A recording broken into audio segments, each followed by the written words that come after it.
¿Entramos? Sí. 3, 2, 1. Muy buenas tardes, muy buenas noches, queridos amigos. Les doy la más cordial bienvenida a su programa, a su espacio que lleva por nombre Conociendo tu Fe Católica. Mi nombre es Valentín Cárdenas Álvarez y es para mí un gran honor poder compartir contigo las razones de nuestra esperanza, las razones de nuestra fe católica. Bien, pues, como cada semana tenemos a bien que ustedes nos visiten, que nos sintonicen por la radio 89.9. Saludos a todos los que nos escuchan por la radio. Y también a los que nos sintonizan por la televisión en el canal 11 de esta gran empresa Telecable Costa de Nayarit. Gracias a todos por su compañía, por su asistencia cada semana. Hoy retomaremos este programa que está diseñado para que tú y yo aprendamos de nuestra fe, en eso que creemos nosotros los católicos cristianos. Vamos a seguir con los temas que ya son clásicos en este programa, que nos ayudan a crecer en el conocimiento de nuestra fe católica. Hoy decirles que traemos un tema nuevo al respecto de la iglesia, de sus pastores, cómo es la sucesión apostólica, cómo es que se hace un pastor, cuáles son los verdaderos pastores de la iglesia. ¿Existe en la Biblia algunos rasgos que podamos comparar con los pastores de hoy? Porque hoy es muy usual que haya personas que se autonombren pastores, y ese es un gran problema que hoy tenemos. Por eso, para poder descubrir los verdaderos pastores que Dios quiso para su iglesia, vamos a introducirnos a este tema de los pastores verdaderos, los verdaderos pastores de la iglesia que Cristo fundó. En primer lugar, pues queremos compartir con ustedes algo muy peculiar. Nos haremos una pregunta primero. ¿Cuál? El Señor, nuestro Dios, en la prefiguración del nuevo pueblo de Dios, en la plenitud de los tiempos, en la prefiguración que se dio en el Antiguo Testamento, en el pueblo elegido de Dios, en el pueblo de Israel, Él ya desde entonces tenía ese plan de constituir una congregación, un pueblo. Para esto, la característica de Dios que siempre ha tenido para conformar este pueblo, además de pactar con Él una alianza, la característica que ha tenido es que pondría dirigentes, y entre esos dirigentes, un dirigente que dirigiera a todos los que también eran encargados, dirigente de dirigentes, diríamos, pastor de pastores, aunque el pastor supremo sabemos que es Dios. Vamos a dar una pequeña introducción como lo estamos haciendo, pero luego vamos a la Biblia para ver realmente qué la Biblia nos enseña. Vamos a ver cómo Dios, desde antes de fundar esta iglesia en Cristo, que Cristo quiso, que Cristo fundó en la roca de Pedro, vamos a ver si ya desde entonces Dios quería tener una iglesia guiada, no por algo invisible, sino por alguien visible, por una persona de carne y hueso, con el poder que Dios obviamente le otorgaba. Bien, pues la primera cita bíblica, esperando que ya ustedes tengan su cuaderno y su lápiz para que anoten, será Números capítulo 27, versículo 15. Vamos a leer aquí en Números capítulo 27, versículo 15. Dice: Moisés pues dijo a Yahvé, que Yahvé Dios de los espíritus de todos los mortales designe un hombre para estar frente a esta comunidad. Designe a un hombre mortal para estar frente a la comunidad. ¿A cuál? A esa comunidad elegida por Dios. Versículo 17. Para que salga y entre al frente de ellos. Él los hará salir y entrar. Y con esto el pueblo de Yahvé no se parecerá a un rebaño sin pastor. Ven, desde el Antiguo Testamento, ya desde el cuarto libro de la Biblia, que está dentro de la ley del pueblo judío, del pueblo elegido, la llamada Torá, ya existen una evidencia de que Dios no quería un pueblo sin pastor. Por eso dice que se elegiría un hombre. Para esto ya nos damos idea de que no es que cada quien agarre y sea pastor de aquí de la noche a la mañana, que porque tuvo una revelación, nada de eso. El Señor pone pastores a través de otros pastores. En este caso eligió a Moisés,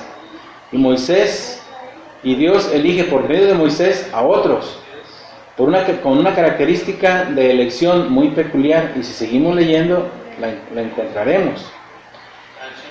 Él hará salir y entrar, y con esto el pueblo de Yahvé no se parecerá a un pueblo sin pastor. No se parecerá a un rebaño sin pastor. Ya estamos entendiendo, según la Biblia, que el pueblo de Dios no se parecerá a un rebaño sin pastor. Yahvé respondió a Moisés: llama a Josué, hijo de Nun, hombre en que está el Espíritu, y pon tu mano sobre él. Entonces la característica no es que haya tenido una revelación y un sueño, como estos pastores falsos que ahora existen, sino que hay otro que lo sucede, que le impone las manos, y que a través de esa imposición de manos le transmite el Espíritu y la orden del Señor. Lo presentará al sacerdote Eleazar y a toda la comunidad, y ahí le darás instrucciones en presencia de ellos. Así que vemos que Dios quiso formarse un pueblo, poner un dirigente, y ese le daría sucesión a otros por medio de la imposición de las manos, y así el pueblo de Dios no se parecería a un rebaño sin pastor. Bien, veamos cómo fue efectivo pues que Moisés le impusiera las manos a Josué. Vamos a ver ahora de Deuteronomio capítulo 34, versículo 9. Dice: pero tenían a Josué, hijo de Nun, el cual quedó lleno del espíritu de sabiduría, porque Moisés había puesto sus manos sobre él. ¿Qué sucedió cuando Moisés, elegido de Dios, le impuso las manos a otro?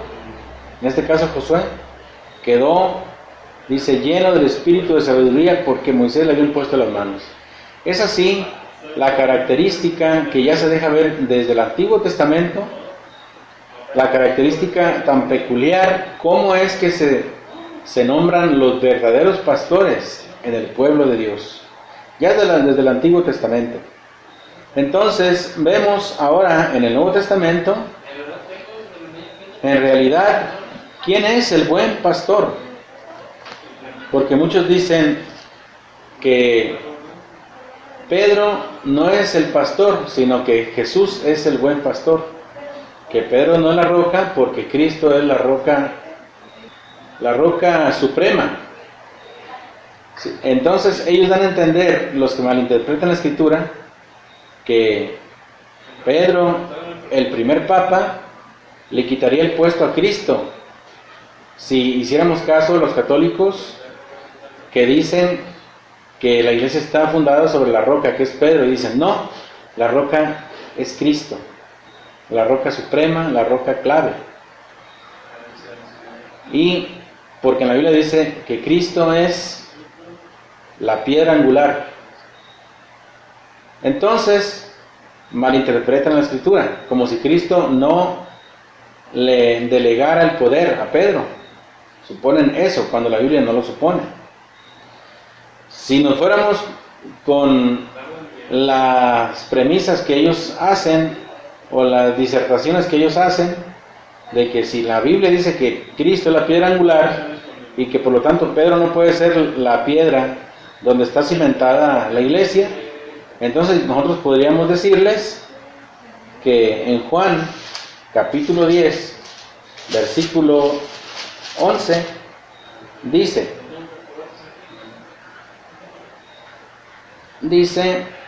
yo soy el buen pastor. Estas son palabras de Cristo.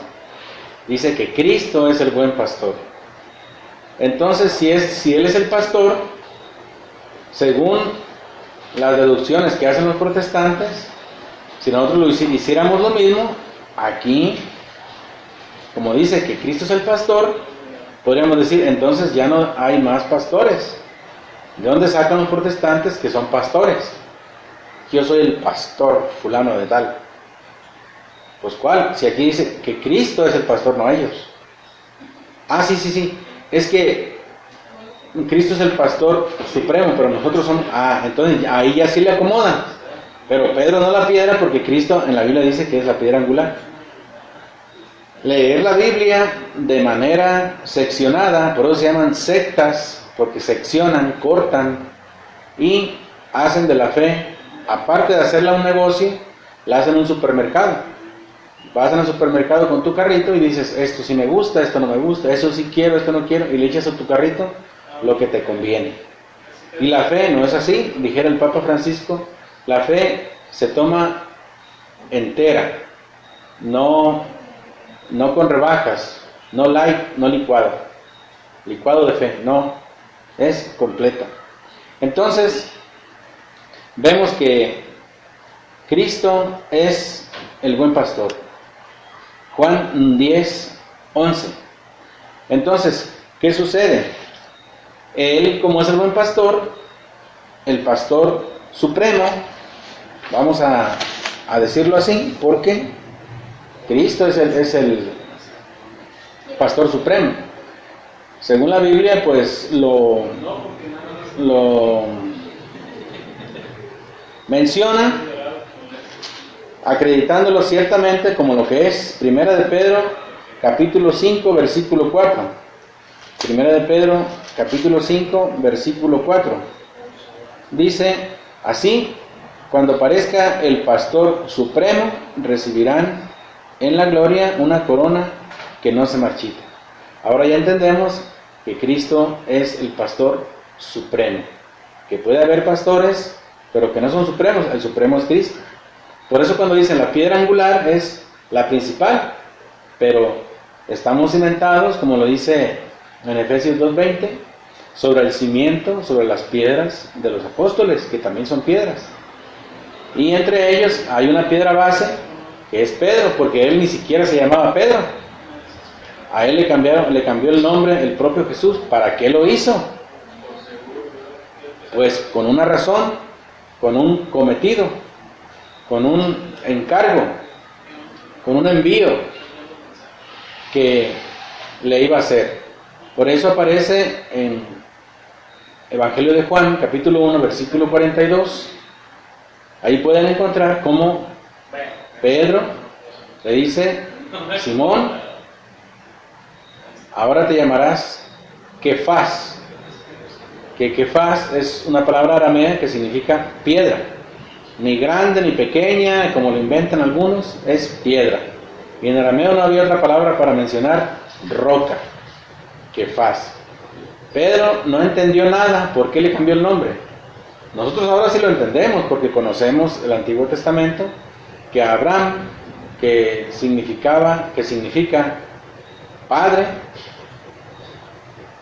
solamente le cambió a Abraham, que significa padre de muchedumbre, de naciones.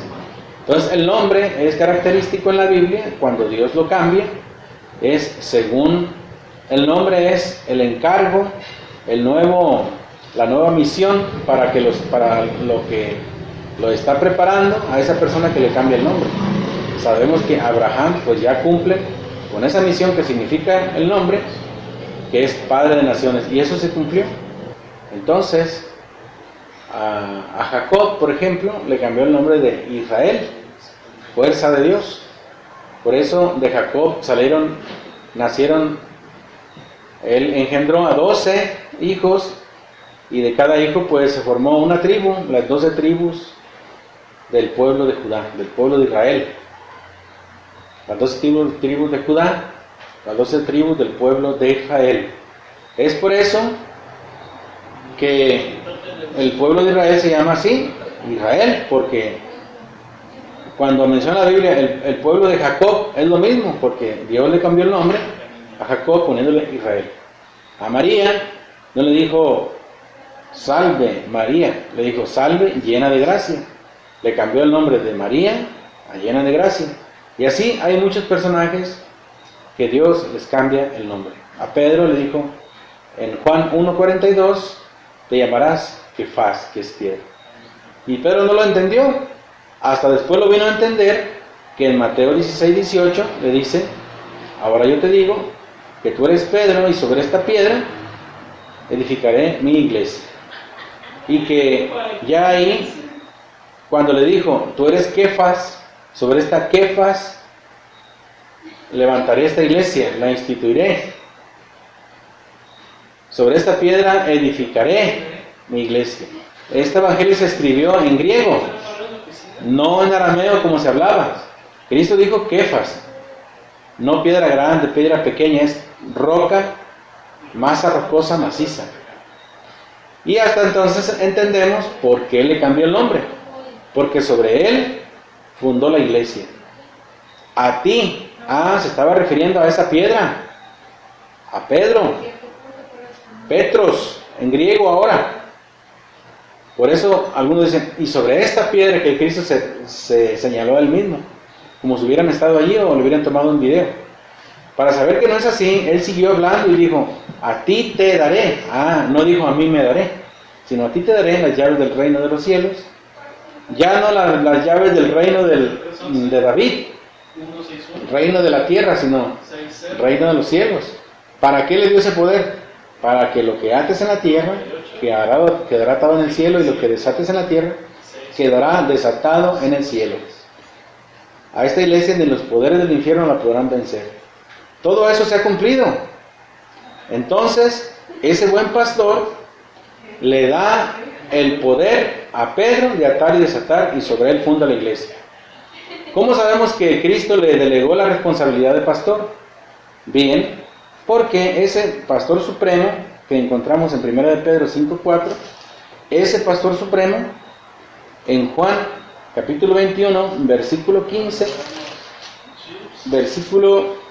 capítulo 21 del Evangelio de San Juan, del versículo 15 en adelante, dice, cuando terminaron de comer, Jesús dijo a Simón Pedro, Simón hijo de Juan, ¿me amas más que estos? Contestó, sí Señor, tú sabes que te quiero. Jesús le dijo, apacienta mis corderos. O sea que lo llamó pastor. Apacienta mis corderos. Ahí le dio el poder sobre los corderos. ¿Se acuerdan cuando los discípulos los mandó como corderos en medio de lobos? A esos apóstoles enviados les llama corderos, y sobre ellos les da el poder. Por eso le preguntó, ¿me amas más que estos? Y Pedro pues dijo, sí. Los demás pues imagínate, pusieron cara de que, ¿cómo que sí lo amas más que nosotros? Nosotros también lo amamos. ¿Por qué dices que sí? Pues Pedro se la rifó ahí y lo están nombrando pastor. El pastor supremo nombra pastor a Pedro, a esa roca sobre la que ya fundó la iglesia. Pero cuando la Biblia menciona algo es que es importante, cuando lo repite es que es muy importante, y cuando lo repite 3 veces que es súper importante. Aquí lleva una vez que Cristo le dice, apacienta mis corderos. Versículo 16, le preguntó por segunda vez, Simón hijo de Juan, ¿me amas? Pedro volvió a contestar, sí Señor, tú sabes que te quiero. Jesús le dijo, cuida de mis ovejas. Ahora ya no le da el poder sobre los apóstoles, sino sobre las ovejas en general. Y ya va la segunda vez. En el versículo 17 dice que insistió Jesús por tercera vez. Simón, Pedro, hijo de Juan, ¿me quieres? Pedro se puso triste al ver que Jesús le preguntaba por tercera vez si lo quería y le contestó: Señor, tú lo sabes todo, tú sabes que te quiero. Entonces Jesús le dijo: apacienta mis ovejas. Ya no solamente le dio el poder sobre la jerarquía, sobre los laicos bautizados en la iglesia, los discípulos de Jesús, ahora abrió el abanico a todos los demás. Apacienta mis ovejas. Acuérdense que dijo: tengo otras ovejas que no son de este redil, que también tengo que traerlas. También sobre ellas les dio poder. Así que ese pastor supremo nombró pastor a Pedro. ¿Qué vamos a hacer? Para los que dicen: es que el pastor es Cristo, no es Pedro. Pues sí, sí es Cristo. Y ese quiso darle el poder a Pedro. ¿Qué vamos a hacer? Que quiera reclamar, por reclámale a Cristo. Esa es la cosa, ¿eh? Entonces, vemos cómo el mismo Dios quiso, a la manera como se lo había dicho ya desde Moisés, quiso que su pueblo tuviera un orden, una jerarquía, para que no hubiera lo contrario, que no hubiera desorden. Por eso, en Marcos 3:13 podemos corroborar cómo Jesús pues estaba seguro de lo que quería. Por lo tanto, quedó consignado aquí donde podemos leer, dice: Jesús subió al monte y llamó a los que él quiso y se reunieron con él. Así instituyó a los 12, a los que llamó también apóstoles, para dos cosas: para que estuvieran con él y para enviarlos a predicar. ¿Ven? Esa iglesia que él fundó, esta congregación, no existía. ¿Por qué? Porque él la instituyó. Dice, instituyó a 12. Esos son los nuevos dirigentes del pueblo de Dios. Los nuevos dirigentes, apacentados por Pedro. Y en Pedro edificó esa iglesia. A ellos les da el poder que solo a Dios le es permitido. Solo Dios es el que tiene tal poder, por ejemplo, de atar y desatar, se lo dio a Pedro. Tal poder de guiar a los demás, ese poder se lo dio a Pedro como pastor. Tal poder de perdonar pecados, también se lo dio a los apóstoles. Jesús, en el primer día de la semana, el día que resucitó, ese mismo día se le apareció a los apóstoles. Y en el capítulo 20 del Evangelio de San Juan, del 19 en adelante, ahí aparece el relato. En el versículo 23 dice cómo el mismo Jesucristo les dio la misma misión que él tenía, se las dio a él, se las dio a ellos. Lo vamos a leer para que sean más precisas las palabras y que sirva como para los incrédulos, ¿no? Porque luego piensan que me estoy sacando de la manga las cosas. Dice: este mismo día, el primero después del sábado, los discípulos estaban reunidos por la tarde, con las puertas cerradas por miedo a los judíos. Llegó Jesús, se puso en pie en medio de ellos y les dijo: la paz esté con ustedes. Dicho esto, les mostró las manos y el costado. Los discípulos se alegraron mucho al ver al Señor. Jesús les volvió a decir: la paz esté con ustedes. Como el Padre me envió a mí, así los envío yo también. Dicho esto, sopló sobre ellos y les dijo: reciban el Espíritu Santo. Ahí les da el poder y les da la misma misión de Cristo. ¿Cuál es? Reconciliar al mundo con el Padre. Esa es la misión de Cristo. Así esa misma misión se la doy a ustedes. Y lo hace con una acción visible. Sopló sobre ellos y les dijo: reciban el Espíritu Santo. A quienes descarguen sus pecados serán liberados, y a quienes se los retengan les serán retenidos. Increíble. A quienes les perdonan los pecados les quedan perdonados, a quienes se los retengan les quedarán retenidos. Ese poder solamente lo da Dios a quien quiere. Quiso dárselo a los apóstoles. Pedro como cabeza siempre. ¿Cuál es la misión de Pedro? De ser cabeza, de ser pastor instituido por Cristo. Bueno, pues la misión está clara. Después de San Pedro ya van 200. San Pedro fue el primer papa, hasta ahorita van el número 266 con el Papa Francisco. Y la misma misión del Papa Francisco es la misión heredada en una línea cronológica ininterrumpida por sucesión apostólica, que es la característica principal de esta jerarquía, que se va sucediendo el poder, es de la imposición de las manos por la que se da el Espíritu Santo.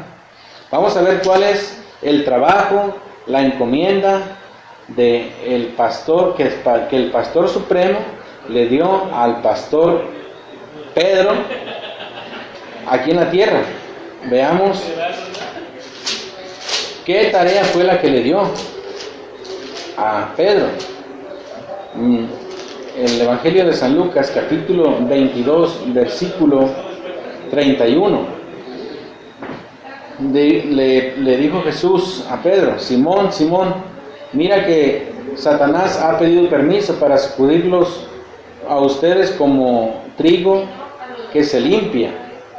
Satanás pidió permiso para ponerles una recia a los apóstoles. Ha pedido permiso para sacudirlos a ustedes como al trigo. Entonces, ¿qué es lo que le dice Cristo? Pero yo he rogado. Vamos a ver por quién ha rogado.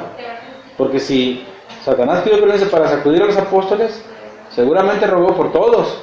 Bueno, a ver qué dice. Pero yo he rogado por ti, para que tu fe no se venga abajo. Dice, ha pedido permiso para sacudirlos a los apóstoles, pero yo he rogado por ti. ¿Y los demás qué? ¿Que se los coma el tigre? Para que vean la primacía de Pedro. Ahora veamos por qué Cristo dijo por ti. Vamos a ver la respuesta. Y tú, le dice Cristo a Pedro, cuando hayas vuelto, tendrás que fortalecer a tus hermanos. Esa es la comisión de Pedro, del vicario de Cristo aquí en la tierra. Fortalecernos en la fe, a todos.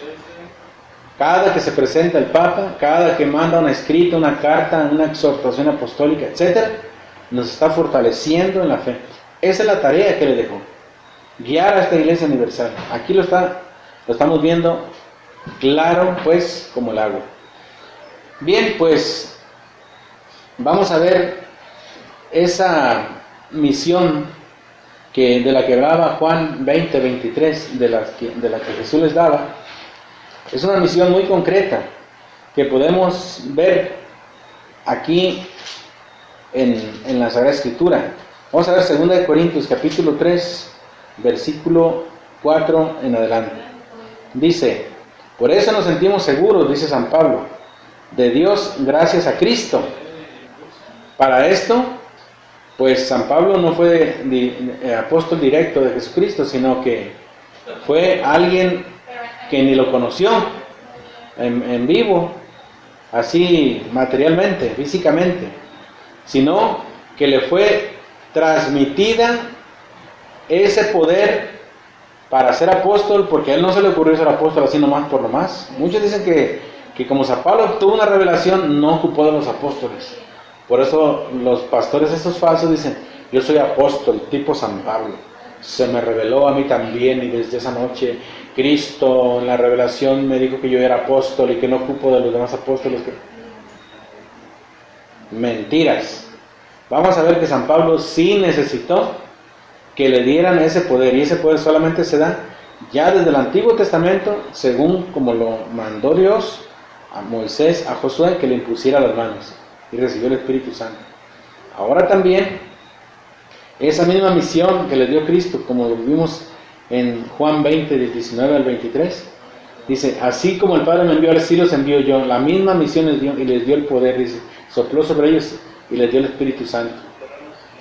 Vamos a ver, según la Biblia, que un enviado no se autonombra enviado, sino que es enviado a través de otro. Cristo puso directamente a Pedro, y de Pedro los demás. Vamos a ver. Por eso San Pablo dice en 2 Corintios capítulo 3, versículo 4 en adelante: por eso nos sentimos seguros de Dios gracias a Cristo. ¿Cómo podríamos atribuirnos algo a nosotros mismos? ¿Ve? Él nos autonombró. ¿Cómo nos podríamos atribuir algo a nosotros mismos? Nuestra capacidad viene de Dios. Incluso nos ha hecho ministros de una nueva alianza, que ya no es cosa de escrito ni de espíritu, sino de espíritu. Nos ha hecho ministros de una nueva alianza, que ya no es cosa de escrito, sino de espíritu. Y unos dicen, ¿ves? El espíritu se me apareció, y a mí también me hizo ministro. Pues no, veamos cómo a San Pablo lo hicieron ministro. Cómo Dios sí lo eligió Cristo. Pero hay una manera específica que dentro de la iglesia verdadera se da ese gesto de sucesión apostólica.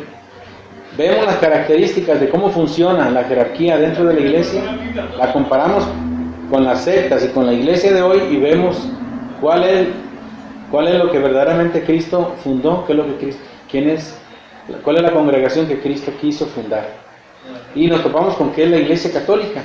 Por eso, cuando hay una ordenación sacerdotal, que es el obispo el que impone las manos y ordena a otro sacerdote, a otro presbítero, es el único que ordena presbíteros. Y el único que ordena obispos, los sucesores de los apóstoles, es el Papa.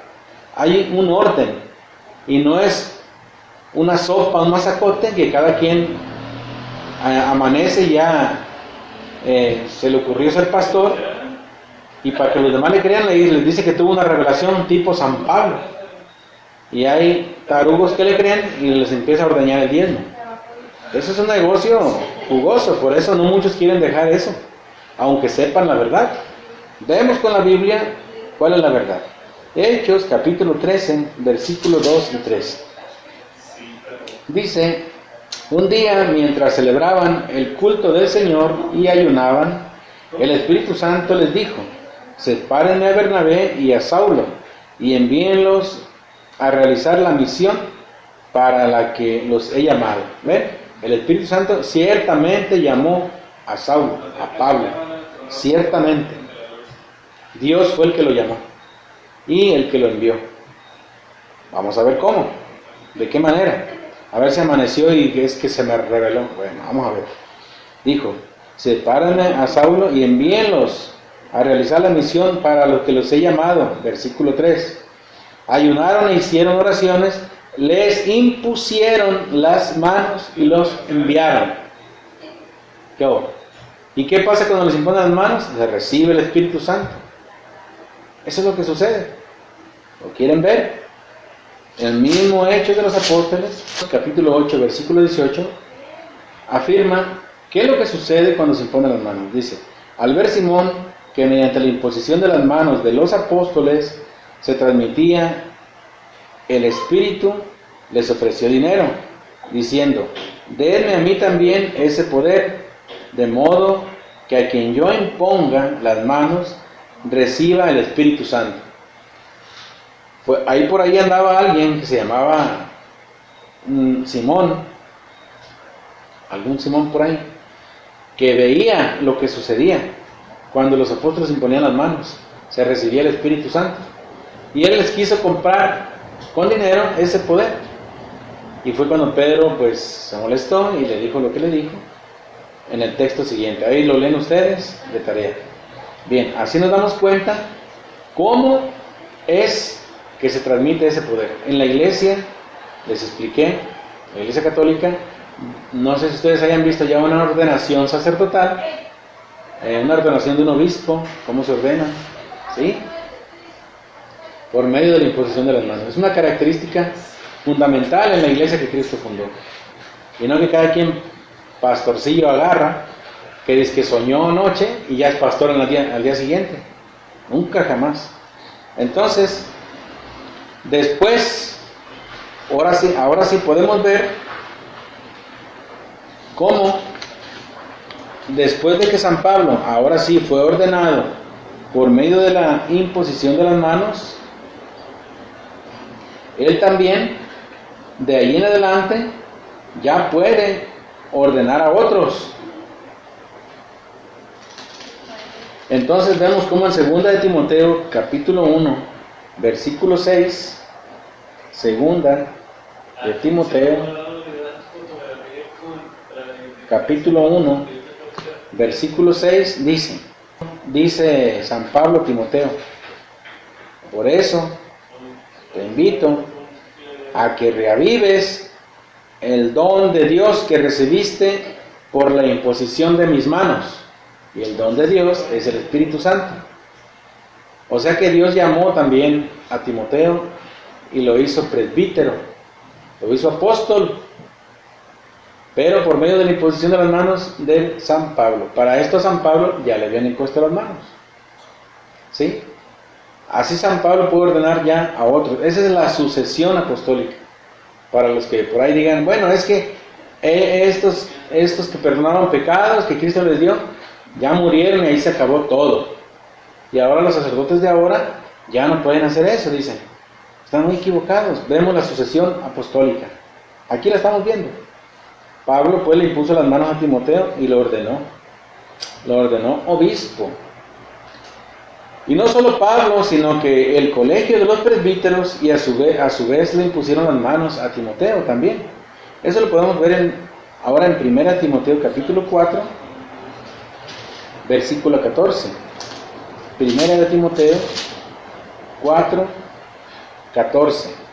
Dice, no descuides el don espiritual que recibiste mediante la intervención profética, cuando el grupo de los ancianos o de los presbíteros te impuso las manos.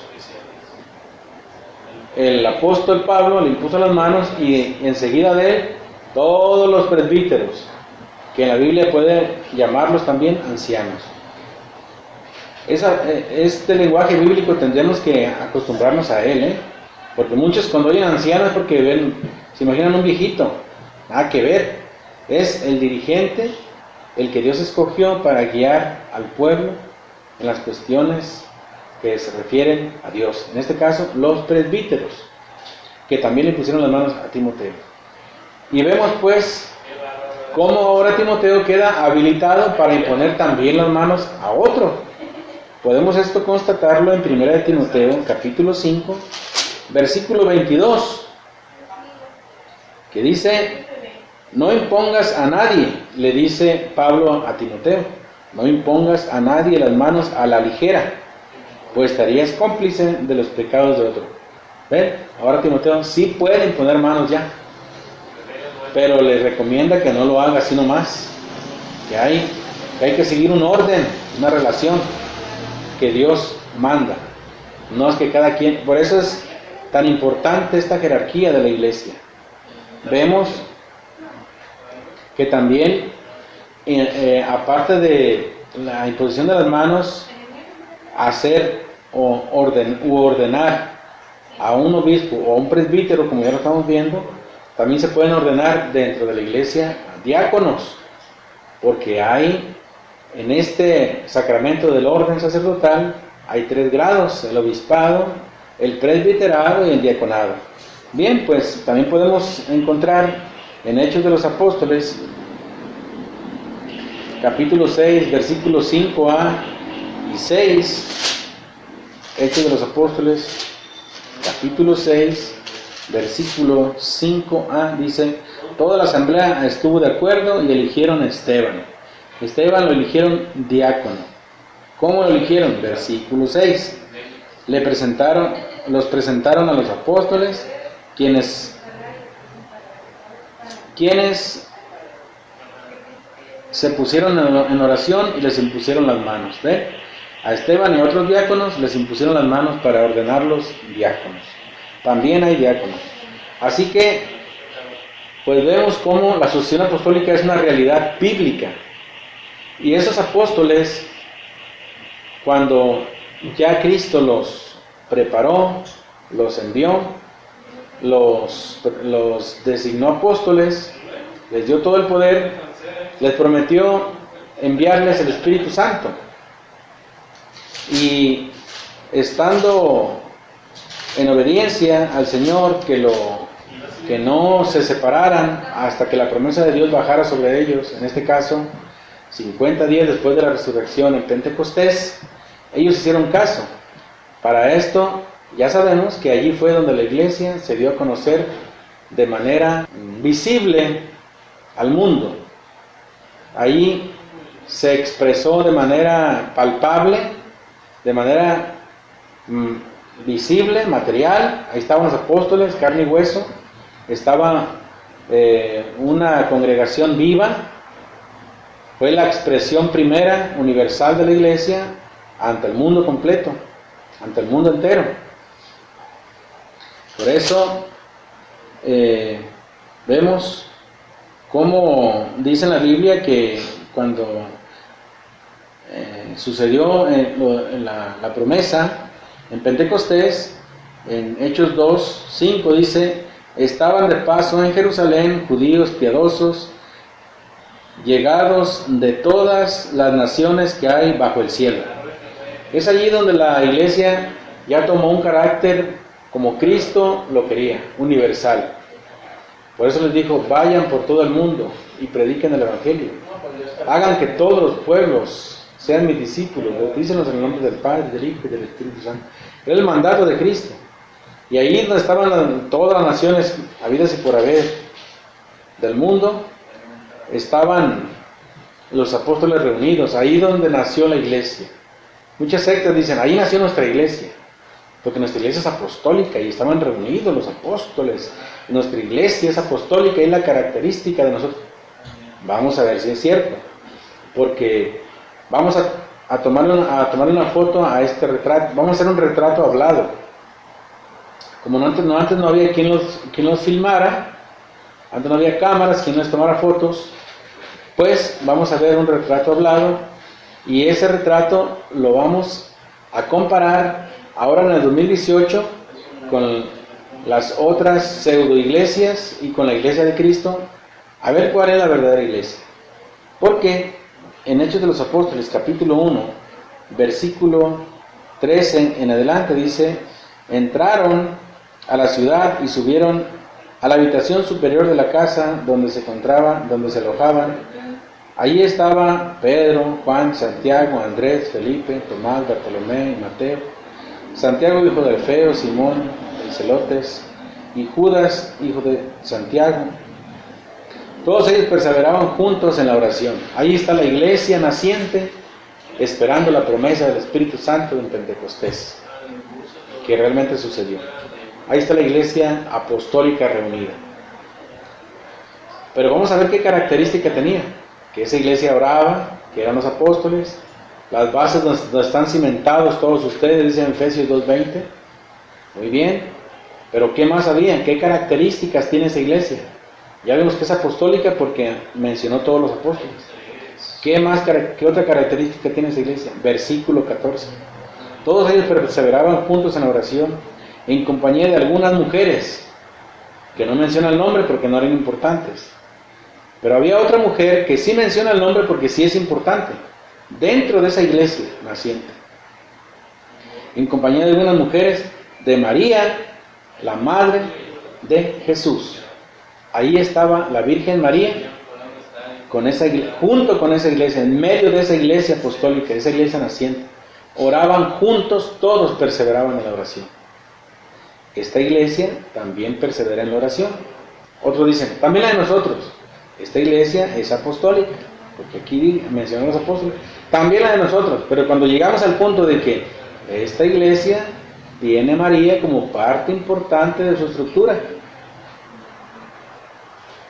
y los demás se quedan callados. ¿Dónde dejaron a María? ¿La botaron? ¿La tiraron? ¿La sacaron? Aquí dice que la característica de la iglesia naciente en Pentecostés, que era una iglesia apostólica en oración constante junto con María. Tomamos la foto y la comparamos en el 2018. ¿A cuál iglesia se parece? ¿Cuál es la que tiene a María como parte importante dentro de su caminar? La iglesia católica. ¿Por qué te dejas engañar? Porque no de la Biblia. Veamos en Hechos de los Apóstoles 2:42 qué es lo que pasaba con las primeras comunidades cristianas, esos verdaderos discípulos de Cristo. Hechos 2:42, ellos eran asiduos, constantes a las enseñanzas, no de cualquiera, sino de los apóstoles, a la convivencia fraterna, y todos dicen, también nosotros vamos a la enseñanza, también nosotros vamos a la convivencia. Pero donde la puerca tuerce el rabo, es donde dice, y a la fracción del pan, también se quedan callados. Tomamos la foto. ¿Quiénes son los que han perseverado en la Eucaristía? Que en la Biblia aparece como fracción del pan. ¿Qué iglesia es la que permanece en la fracción del pan, en la Eucaristía? Que lo tiene como parte importante, porque es una tradición apostólica, según San Pablo, en 1 Corintios capítulo 11, versículo 23 en adelante. Lo mismo que recibí del Señor, claro que a través de los apóstoles, así se los transmito yo. Igualito dice, que la noche que iba a ser entregado, tomó pan y dijo, esto es mi cuerpo. No significa, no simboliza, sino que esto es tal como la iglesia lo hace. ¿Cómo la ven? Viendo las características apostólicas, eucarísticas, marianas, ¿cuál es la iglesia verdadera? Bíblicamente, la respuesta es obvia. Bien, estos pastores, que el Espíritu Santo fue el que los puso, como lo dice en Hechos 20, 28, dice que tienen un nombre, porque al encontrar la palabra pastores, muchos dicen, entonces sí es cierto que nosotros somos la iglesia verdadera, porque dice la Biblia que hay pastores. Pues sí, pero esos pastores, vamos a ver cómo se llaman. Hechos de los Apóstoles, capítulo 20, versículo 28 en adelante. Dice San Pablo, en el versículo 17 dice que reunió a los presbíteros, y en el 28 dice algo que él les encomienda, que él les recomienda, que él les aconseja. Dice, cuiden de sí mismos y de todo el rebaño. Le está hablando a los pastores. Para esto ya sabemos que hay una cabeza, que es Pedro. Acuérdense de Juan 21, 15 al 17. De todo el rebaño, cuiden de sí mismos y de todo el rebaño, en el que el Espíritu Santo les ha puesto como obispos o como episcopos. Esos pastores se llaman obispos. ¿Has visto alguna iglesia hoy en el 2018 que tenga 2000 años de vida y que tenga como dirigentes principales a obispos? Y que la Biblia a esos son los que les llaman pastores. La respuesta es obvia, ¿verdad? La iglesia católica es la única. Pastoré en la iglesia del Señor. El Señor tiene una iglesia. Vamos a ver si esa iglesia es importante. Que Él adquirió con su propia sangre.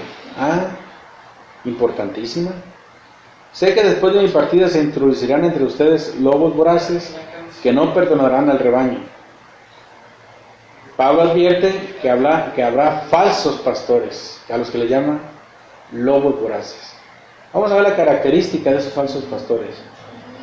De entre ustedes mismos, esa es la palabra clave, de entre ustedes mismos surgirán hombres que enseñarán doctrinas falsas e intentarán arrastrar a los discípulos tras de sí. ¿Saben cuáles son esos lobos voraces? Aquí dice, surgirán de entre ustedes, salieron de entre ustedes. Escúchenlos predicar. Escúchenlos. Y cuando escuchen decir, cuando yo era católico, ahí está el lobo voraz. ¿Por qué? Porque salió de entre nosotros mismos. Bien, pues estas son las características. Hay muchas más. Hay mucho más que decir bíblicamente, pero 2, 3, 4 puntitos que hemos visto, simplemente con eso nos damos cuenta de la verdad, de que muchas veces por ignorar la palabra de Dios, pues creemos lo que se nos ocurre, lo que nos dicen los demás, sin ir por flojera a leer la Biblia. Hoy tenemos la fortuna de ver en este programa que podemos estudiar a fondo estas pequeñas cosas, pero que a la vez nos dan la luz, porque la palabra de Dios es lo que es luz, como lo dice el Salmo 119, versículo 105. Luz para nuestro sendero, lámpara para nuestros pasos. Bien, pues tenemos una cita posterior para la siguiente semana. No te pierdas tu programa Conociendo tu Fe Católica. Mi nombre es Valentín Cárdenas y pues estoy para servirte. Cerraremos este programa hoy porque se nos acabó el tiempo. Que el Señor los bendiga, los guarde y nos vemos para la próxima semana. Que pasen buena noche.